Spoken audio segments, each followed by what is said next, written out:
silent pines, and the screaming started. The first night the pines learned my name, I told myself it was only wind. I had driven until the road narrowed, and the map blurred into columns of trees, then unlocked the little rental and carried my bag up the narrow stairs. The place called itself Silent Pines in the ad, a quiet refuge to finish a manuscript, and at first it was exactly that. Too quiet, like a room holding its breath. After I unpacked, I sat at the thin desk by the window and set the small tape recorder on record, because quiet felt dangerous unless it could be measured. On the second night, the sound arrived, a long, high syllable that threaded through the house like a string. It didn't begin at the throat of the house or the mouth of a vent. It seemed to find the seams where wood met air. I pressed my ear to the floorboards as if listening for distant radio, and heard only a low, layered breath. I rewound the recorder and played the file back. Between static and hiss, there was a pitch that might have been a word if you tried hard enough. I told myself sleep deprivation and suggestion. Then I crossed out another line in my notebook.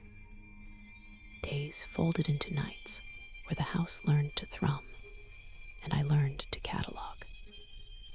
I began to mark the calendar by the door, heavy black slashes for sleepless hours, and lighter marks for times I thought the sound was only wind. There was a rhythm I could anticipate now, after midnight, a slow rise like someone inhaling a mile away, then a pitch that stretched like fabric. I played those tapes during sunlight as if exposure would shrink them. The recordings showed nothing but static, and yet sometimes, if I listened with my head tipped just so, I could hear syllables that sounded like my own name. The caretaker came by the third day, a gaunt man named Hales, with a coat that hung on him like a shadow.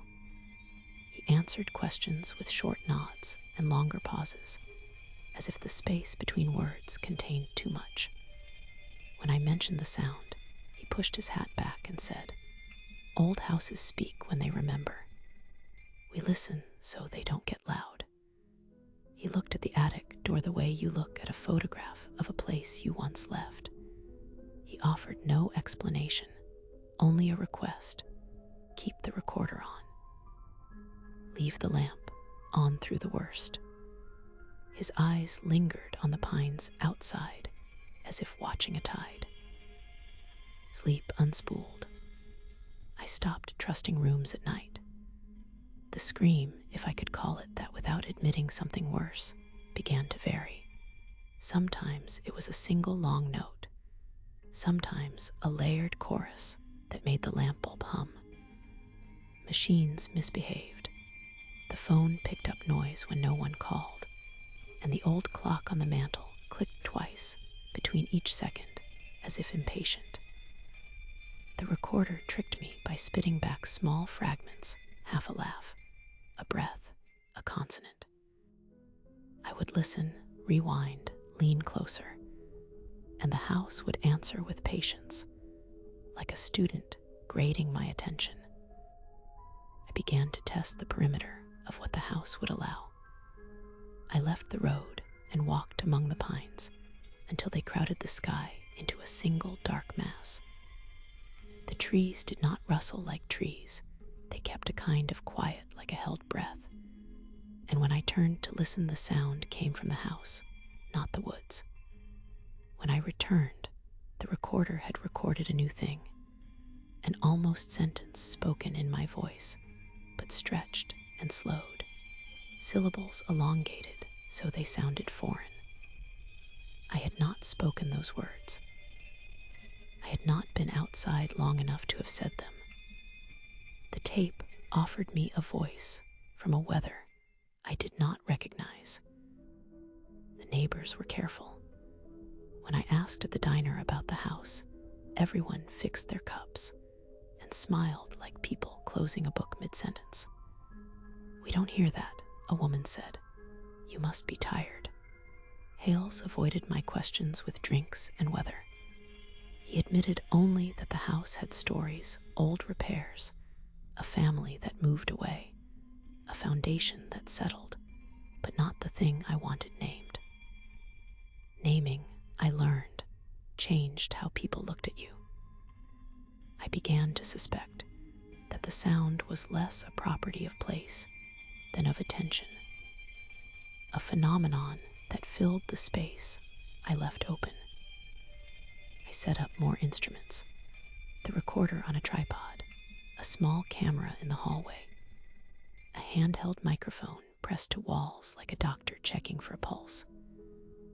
At first, the footage showed only the expected: dust motes, the slow sway of a curtain, the living geometry of an old house. But audio analysis, something I taught myself from late-night forums, revealed layers.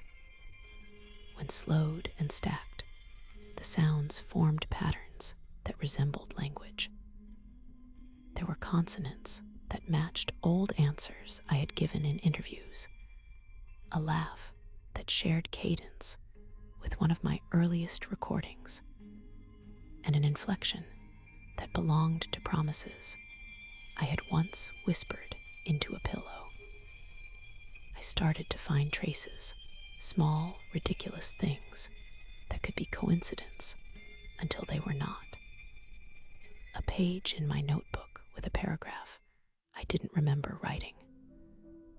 A line from a song I hadn't listened to in years hummed in the kitchen when no player was on.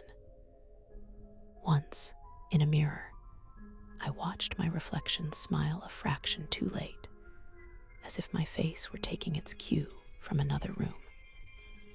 I would wake with the taste of a word on my tongue, and the paper next to me containing that same word in a hand that was mine, but not shaped by my present mind.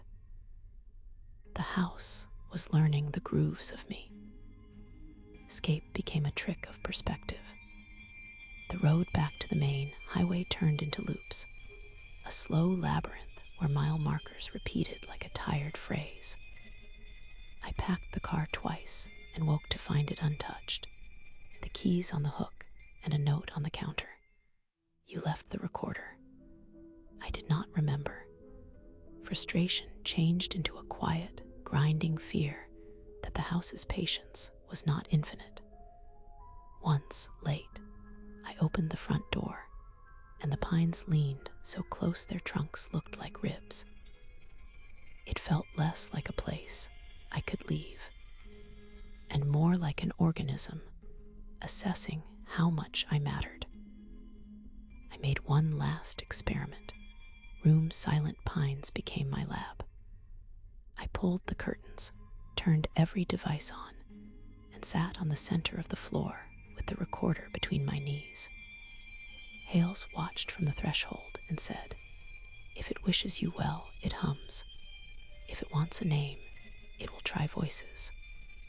The house warmed, as if responding. At first the sound was a low, pleasant harmony. Then it concentrated into a single line that threaded through the wood. It began to shape syllables in a rhythm that matched my heartbeat. The recorder caught the slowness, the way the syllables arrived a breath late. And then, distinctly, my own voice saying a sentence I had not yet spoken aloud. The line on the tape was a promise I had written and shrugged away years before, private, half-formed. And to hear it called back at me, softened and stretched, felt like a theft. When I pressed stop and rewound, the sound shifted. Sometimes my voice, sometimes a chorus of breaths that matched the cadence of the trees outside. Hales put his hat on without a word and walked away. I wanted to follow, to ask ask him how long he had known, but the house had done something else by then. It had rearranged the furniture subtly. A chair moved 2 inches, a picture tilt corrected, as if adjusting a frame to make me fit better. I left at dawn with the recorder stuffed in my bag and a blurred photograph of the house jammed in my pocket. The road opened and closed like a mouth with the same measured patience I'd come to know. For a while, I convinced myself I had outrun the sound.